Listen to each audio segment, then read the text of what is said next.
Olá pessoal, boa tarde. Vamos dar continuidade então às nossas aulas de termodinâmica aplicada. A gente vai falar agora então do módulo 6, sistemas de potência a vapor. Nós vamos cobrir aí os aspectos teóricos deste módulo, né? Então vamos falar brevemente sobre diferentes sistemas para geração de potência. A seguir vamos focar nos sistemas de potência a vapor interpretados do ponto de vista de um ciclo de Rankine, seja um ciclo aí ideal ou um ciclo com irreversibilidades internas, tá certo? Bom, basicamente eu deixo como leitura adicional, né, este texto, para o qual eu faço 4 perguntas, e o arquivo com esse texto pode ser encontrado aí na área do aluno, tá certo? Lá no Blackboard. Então, basicamente, nós discutimos já, né, mas vamos relembrar aí o cenário de ciclo de vida de uma usina de energia, né, todas as etapas de um projeto vão girar em torno de como vai ser a exploração, bombeamento, processamento e transporte, principalmente aí do combustível, como se dará a remediação dos impactos ambientais relacionados com todos estes aspectos, né, desde a escolha do material que vai produzir energia térmica na fonte quente, né, como carvão, gás natural, material físsil, e até associado aí ao ciclo de vida, a operação da planta como um todo, e até a sua construção. Fabricação dos componentes da planta, né? Então, caldeiras, bombas, reatores, painéis solares, construção da planta e conexões à malha de potência, operação desta planta, né? Por exemplo, uma operação que envolve material físsil tende a ser ainda mais complexa do que as que envolvem carvão e gás natural, por exemplo. Como que se dará a captura, tratamento e descarte de efluentes, né? A refrigeração, a retirada de calor também deste sistema. E como que você vai recuperar o local depois de seu período de funcionamento, né? Como a gente comentou, principalmente aí usinas nucleares também, mas as outras tem todos os protocolos aí de descomissionamento, né? De parada, porque você pode aí gerar problemas de contaminação de solo, de corpos hídricos, por exemplo. Então aqui a gente tem uma estrutura básica do que seria um sistema de geração a vapor. Aqui os 4 elementos de interesse, né, nos quais a gente foca a nossa análise, que é a caldeira, turbina, condensador e bomba. De um lado, chaminé para os produtos de combustão exauridos, e aqui, de preferência, uma torre de resfriamento, né. Essa refrigeração pode ser feita com água de rio, água de mar, mas quando você tem uma torre de resfriamento, você deixa aí o impacto, né, na verdade, desse processo diminui e a sua operação se torna até um pouco mais simplificada, né, em alguns aspectos, né. Então, basicamente, aqui você tem um chuveiro, né, com água e o gás, né, que essa água vai na forma de spray, vai trocar calor com o ar, e esse ar então sai com uma parte aí de vapor d'água, né? Mas nesse processo de transferência de calor e massa, e enquanto você tem esse spray de água, você consegue efetivamente a refrigeração então desse sistema. Então a gente divide o sistema em 4 partes: a associada aos produtos de exaustão aí da caldeira, a B, que é justamente a geração de energia, a C é o tipo de gerador utilizado, né? E aqui a D, que é basicamente como se dá refrigeração. Deixa eu fechar a porta aqui que começaram a cachorrada desesperada aqui, tá bom? Mas, bom, continuando, a gente vai ter um barulhinho aqui por algum tempo, mas depois passa. Então você tem aqui basicamente 4 equipamentos, né? O condensador, turbina, o que funcionaria como uma caldeira, né? Tá tirando o calor da fonte quente, a turbina, condensador e a bomba. Percebam que deste caso para cá, o que mudou foi basicamente a fonte quente, né? Em vez de ter uma combustão de fato, você tem aí um reator nuclear, tá certo? Gerando energia térmica. A refrigeração é a mesma, Em vez de ter um reator nuclear, eu posso ter, por exemplo, geração solar. Percebam que novamente se repetem os elementos mais comuns, né? De um lugar eu tiro o calor da fonte quente, tem um vapor alta pressão que entra na turbina, sai um vapor a baixa pressão, eventualmente já com alguma quantidade de água, né? Eu vou tirar mais calor disso, vou bombear, esse processo vai se repetir. Aqui você tem um gerador e refrigeração. Talvez um sistema um pouco menos conhecido seja justamente a retirada aí de potencial geotérmico, né? Planta de potência a vapor geotérmica, tá? Da qual você basicamente vai se aproveitar aí da atividade, né, no interior aqui de um corpo d'água ou do solo, tá? Que produz vapor, água quente, e você vai usar essa energia também para produzir potência. De novo, eu só estou mudando aqui o lado esquerdo do sistema. Então, falando sobre cada subsistema, o subsistema A, né, vamos voltar aqui ao nosso primeiro esquema. Ele fornece a energia necessária para vaporizar o fluido de trabalho. Como estamos tratando de sistema de potência a vapor, o fluido de trabalho é a própria água, né, que fica se transformando em vapor e depois liquefaz, tá? O subsistema B é justamente a transformação de energia, né? Então o vapor passa pela turbina, onde se expande até uma pressão mais baixa, gerando potência. Eu vou jogar esses cachorros pela janela daqui a pouco, porque eu amo eles, mas às vezes eles são um pouco descontrolados, né? Vamos continuar lá. Então, o subsistema C, você tem aqui o gerador elétrico, tá? O tipo aí da turbina. O subsistema D, você então tem a torre de refrigeração, né? Vamos lá. As maiores fontes de impacto ambiental, então, pessoal, são basicamente a chaminé e a torre de resfriamento, tá certo? De fato, onde você tem aqui os produtos de combustão e aqui o vapor aqui da torre de resfriamento, tá certo? Em regime, vamos olhar aqui o sistema, então, o subsistema B, pessoal. Em regime permanente, o que vai acontecer? As entradas e saídas de energia serão constantes, né? Então, a gente vai forçar um sinal negativo no sentido das setas para calor e trabalho, tá? Então, por exemplo, aqui a gente sabe que esse calor está saindo, a gente sabe que ele é negativo. Aqui a gente sabe também que é um trabalho saindo, né? Aqui é um trabalho entrando, tá certo? A questão de sinal vai ficar mais clara a seguir, tá? Então vamos olhar cada elemento aqui desse sistema, tá? Desse subsistema B, e vamos fazer as análises energéticas aí pertinentes, né?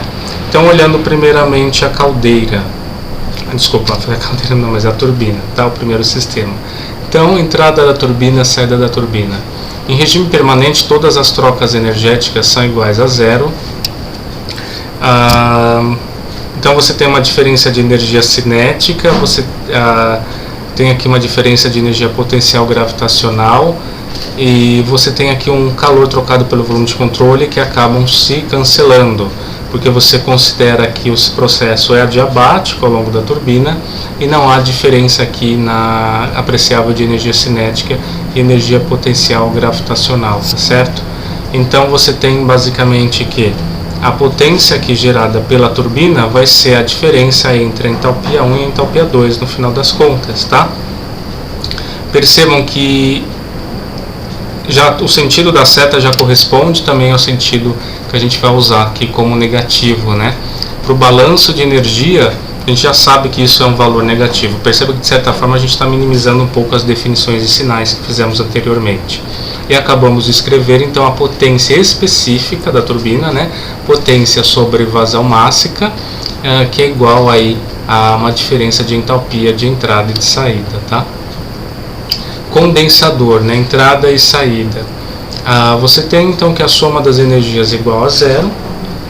Também a gente vai considerar que o processo é adiabático, né? No seguinte, adiabático não, desculpa, não tem potência, né?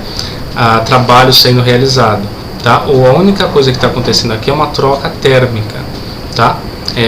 De um fluido que aquece e retira a água aqui da saída da turbina, ou dessa mistura de líquido-vapor, né? E você tem a diferença de energia cinética e potencial gravitacional é nula, tá?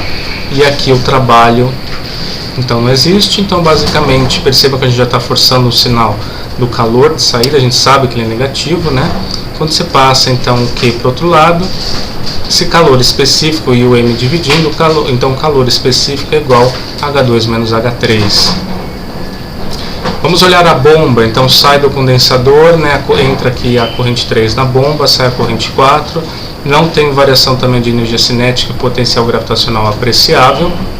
O processo na bomba é adiabático, então sobra só a potência da bomba e uma relação entre suas entalpias, né? Então potência específica da bomba, WB sobre M, é igual a H4 menos H3, né? Simplesmente trocando os lados aqui. Para a caldeira, então entra a corrente 4, sai a corrente 1, né, que vai entrar na turbina. Então, diferença de energia cinética e potencial gravitacional é nula e você tem aqui um trabalho igual a zero também, né? Então, o calor de entrada aqui na turbina é igual a H1 menos H4, né? Perceba que a gente escreveu todos os termos, sejam eles de potência ou calor trocado, em termos das entalpias, tá? Isso torna o equacionamento interessante, né? Vamos olhar o rendimento de um ciclo, então, de Rankine. Então, basicamente, o ciclo de Rankine, né, não sei se eu comentei aqui no início, é o ciclo que é utilizado para a gente entender esses sistemas de potência. Geralmente é o modelo ideal, segundo o qual aí segue os diferentes sistemas de potência, né? Potência a vapor, seja por fornecimento de energia por material físsil, por combustão, etc. Tá? A gente já vai ver mais detalhes nos diagramas deste ciclo. Qual que seria a eficiência do ciclo de Rankine? A eficiência do ciclo de Rankine é o trabalho que você gera com o calor que entra da fonte quente. Relembrem lá o módulo anterior, né? O trabalho que você gera em termos líquidos é o trabalho de fato gerado na turbina menos o trabalho que você precisa para realizar o bombeamento, né? Vamos voltar aqui no sistema completo. Então você gera um trabalho aqui na turbina, mas você precisa da inserção de um trabalho na bomba, tá? Então você gera 1000, precisa de 100, então você, em termos práticos, está gerando 900, né? Então você precisa, o trabalho líquido vai ser o WT menos o WB, certo? Só que a gente considerando aí de forma específica, né, dividido pela massa, então o trabalho gerado menos o trabalho inserido pela bomba sobre o calor que ela recebe da fonte quente. Vamos lembrar que cada um destes termos, WT, WB e o que entra, foram escritos em função das entalpias. Então, esta mesma equação aqui para o rendimento eu posso escrever em função dessa razão de entalpias, né? Quem que é o W ou WT, né? Vamos colocar de outra forma, quem que é o trabalho gerado? Além de eu poder expressar dessa forma, eu também posso expressar como uma diferença entre o que entra e o que sai, né? A diferença disso é justamente o trabalho líquido gerado, tá? E eu também, no final das contas, posso expressar isso em função das entalpias.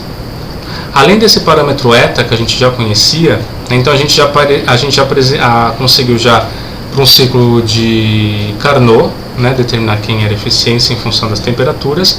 Agora a gente está determinando o eta para o ciclo de Rankine, que é um outro ciclo associado a sistemas de potência aqui em função das entalpias, né? Então o que é chamado de back-work ratio, o que vai ser? Um outro parâmetro de eficiência, que é a potência que você precisa da bomba sobre a potência gerada, tá? Quanto menor o BWR, menor, né? Porque significa que você precisa de menos potência na bomba para uma potência maior gerada. Então perceba que quanto menor o BWR, melhor. Então ele vai tratar justamente a relação, né? A razão entre a potência que você tem que inserir e fornecer e a potência gerada, tá?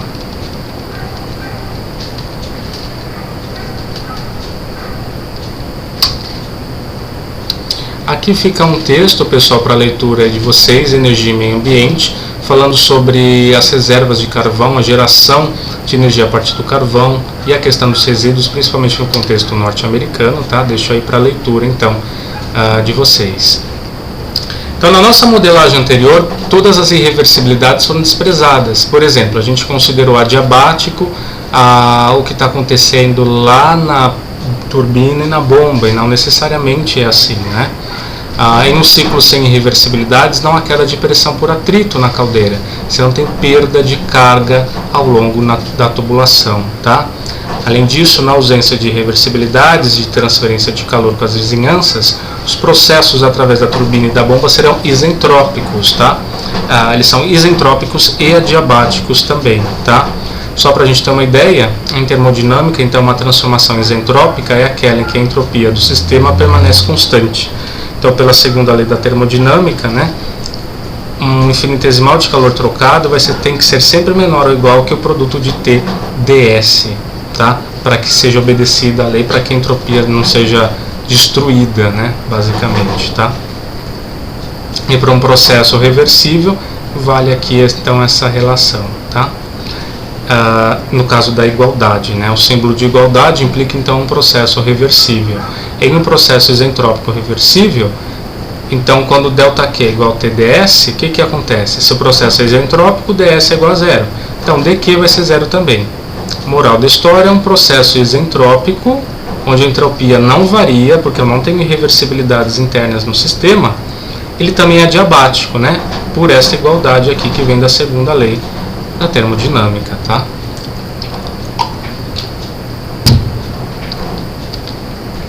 Então, como que fica um ciclo de Rankine num diagrama temperatura-entropia? Este é o domo que representa a mistura líquido-vapor, e aqui a gente tem os diversos pontos, né? O que é o processo 1,2, tá? 1,2 então é o fluido passando pela turbina e caindo sua pressão e temperatura, mas a gente considera que, vamos lembrar que é um processo isentrópico, então estava numa entropia no ponto 1, estou na mesma entropia do ponto 2. Processo 2 para 3 é uma transferência de calor do fluido de trabalho quando ele flui a pressão constante, porque não tem perda de carga, esse é um processo ideal, não tem dissipação, através do condensador. Então, o que vai acontecendo? Eu vou tirando a energia dele numa mesma temperatura, então troca de calor latente apenas. Então perceba que aqui eu tenho um vapor saturado, né? Aqui antes da turbina. Depois da turbina, se eu estou dentro do domo, eu tenho uma mistura de líquido-vapor. Eu poderia calcular um título para esse ponto 2, por exemplo. De 2 para 3, estou trocando o calor no condensador, temperatura constante, é só calor latente. Agora eu tenho o que? Um líquido saturado aqui na saída, certo? Aí o que vai acontecer? Eu vou bombear, né, esse líquido. Então de 3 para 4 houve um bombeamento, de 4 para 1 é o fluido passando pela caldeira e adquirindo energia lá dos gases de combustão ou da água que está passando no reator nuclear, por exemplo. Aí se repete, turbina, condensador, bomba, caldeira. Turbina, condensador, bomba, caldeira, tá? Esse seria um ciclo aí ideal de Rankine, né? Percebam que aparecem pontos alternativos aqui, né? A gente já vai discutir em breve, tá? Essa análise de ciclo ideal de Rankine a gente vai resolver em sala, tá? Não vou comentar agora, tá? A gente vai trabalhar os aspectos dela. Então, quais são os efeitos adicionais, ou seja, eventualmente alguns desvios do que seria um ciclo de Rankine ideal, né?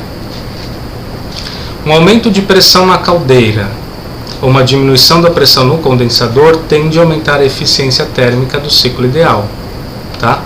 Então, aqui você teria uma caldeira original, né? Uma caldeira operando eventualmente numa pressão maior, também vai fazer com que os fluidos saiam numa pressão maior, tá? E a eficiência, né, do processo, basicamente, você vai poder calcular, por exemplo, usando aqueles parâmetros que a gente viu anteriormente, tá? Ou, né, se eu diminuir a pressão no condensador, eu consigo um processo ainda mais eficiente também. Ou seja, eu estou aqui nesse ponto duas linhas. Então, de 1 para 1 linha eu aumentei a pressão na caldeira, de 2 para 2 linhas eu diminui a pressão no condensador, tá?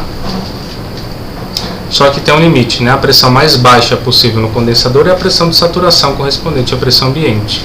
Se você forçar demais, o negócio já liquefaz sem trocar muito calor, né? Aí você perderia eficiência. O limite é a pressão de saturação daquele vapor de água dentro do condensador. Então, o ciclo ideal de Rankine, pessoal, que contemplado pelos pontos 1, 2, 3, 4, 4 linha 1, tem eficiência térmica menor que o ciclo de Carnot, que seria esse ponto 1, 2, 3 linha, 4 linha, tá? Para as mesmas temperaturas da fonte quente e da fonte fria, né? A área aqui vai dar basicamente o calor trocado, né? No final das contas, o calor líquido, né? Liberado. Perceba que no ciclo de Carnot é menor do que no ciclo de Rankine. Bom, se eu estou liberando mais calor, significa que eu não usei tudo aquilo para produzir energia, né? Então, uma maneira de a gente visualizar é comparando as áreas do ciclo de Carnot e Rankine, tá? De forma que, por exemplo, para a turbina, vamos focar na turbina. A gente disse que o processo lá foi isentrópico, né? Começa no 1, passa pela turbina, vem aqui. A gente sabe que isso é uma idealização. Você vai ter perda por atrito na turbina. Vocês estão vendo perda de carga, né? Vocês vão ver perda de carga singular. A contínua é ao longo de tubos, a singular é nos equipamentos. Então, na verdade, haverá um pouco de aumento de entropia, porque você tem dissipação, né? Você tem liberação de calor, aumentou a entropia, tá? De forma que eu posso definir para a turbina o que é chamado de eficiência isentrópica. A eficiência isentrópica da turbina, então, vai ser a diferença de entalpia entre os pontos H1 e H2 sobre o que seria o real, que é H1 menos H2S. Tá? Então vai definir aí esse parâmetro de eficiência, né? Quanto maior for o H2, significa que eu estou liberando, né? Liberei mais energia, cai a eficiência da turbina, tá? Então de 1 para 2 você tem uma expansão adiabática real, de 1 para 2S uma expansão adiabática isentrópica. A gente continua considerando isso adiabático, até o adiabático em si já é um modelo, né? Não é exatamente adiabático, mas a gente quebra pelo menos uma das idealidades disso, né? Que o processo não produz entropia, que não tem nenhuma dissipação interna. Tem dissipação interna, o que a gente está desprezando aqui é dissipações externas, tá? Já é um modelo um pouquinho mais próximo da realidade, não é? Para bomba a mesma coisa, né? Então, para bomba a mesma coisa, né? A gente tem aqui, a gente pararia aqui nesse ponto, né? No ciclo ideal de um líquido saturado, mas na verdade, eventualmente, o que vai acontecer? Você vai você vai chegar nesse ponto 3, por exemplo, né, antes da bomba. Você chegaria nesse ponto 4S, que seria um ponto de referência, mas na verdade você, depois da saída da bomba, chegaria no ponto 4 com uma temperatura maior do que 4S, significando que houve dissipação. Sempre que há perda de carga, sempre que há perda de carga singular ou contínua, um dos efeitos é aumentar um pouco, pelo menos, a temperatura, embora não seja perceptível. Então, o trabalho de entrada fornecido à bomba é necessário para vencer as irreversibilidades e reduz a potência líquida na saída da planta. Da mesma forma como eu defino uma eficiência isentrópica da turbina, eu posso definir para a bomba, comparando o caso, né, nesse caso ideal, com o caso real. Tá? Então, de H4, expansão de 1 para 2, né, seria uma compressão real, de 1 para 2 não, aqui está errado, né? Desculpe, de 3 para o 4S é a compressão isentrópica da bomba, de 3 para 4 é a expansão real. Deixa eu arrumar aqui agora, antes que eu vi que está errado aqui. Tá? Aqui é assim, tem que ser ao vivo, né? A gente só descobre esses errinhos na hora que tem que falar e dá um tilt entre o que você está falando e o que está escrito, né? Para alguma coisa de errada não está certa, né? Mas é da mesma forma. Então percebam, moral da história, existe irreversibilidade na turbina, existe irreversibilidade na bomba, né? Essa é a mensagem, tá? Quais são as principais perdas e irreversibilidades, agora olhando efeitos externos, tá? Uma das maiores fontes de irreversibilidades aqui, perdas, é pela chaminé. Vai ter perda para o meio. Eu vou dissipar calor, o processo aqui não é reversível, né? Está uma temperatura aqui e está outra aqui. Eu não posso falar que a chaminé é adiabática, isso é forçado demais. E é um calor que eu vou perder. Além de ser uma perda, é um impacto ambiental. Então perceba a importância de eu entender irreversibilidades e perdas. Irreversibilidades e perdas trazem mais impactos ambientais do que um processo reversível. Além disso, aqui também é fator aí de reversibilidades bem importantes, tá? E lembrar que no módulo anterior vocês fizeram exercícios calculando a mudança de temperatura no curso de um rio, por exemplo, tá? Seria aí algumas das perdas aí que dominam reversibilidades e que também têm efeitos ambientais, tá?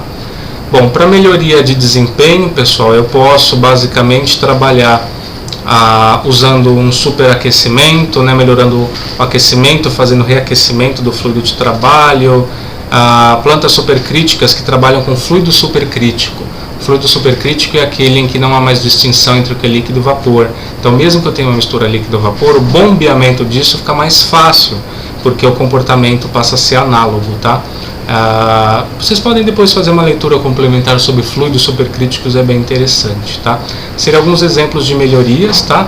Ou com regeneração de vapor também, eventualmente, e mais informações vocês podem encontrar aqui no capítulo 8 do Moran, tá? Então, os pontos que eu queria focar são esses, pessoal. Então, a gente se encontra na próxima web aula para a resolução aí de uma aplicação envolvendo sistemas de potência a vapor, tá bom? Desculpem aí o barulho. Os cachorros aqui acalmaram, não sei o que estava acontecendo lá fora, tá? Mas espero que não comprometa aí o entendimento, tá bom? Até mais.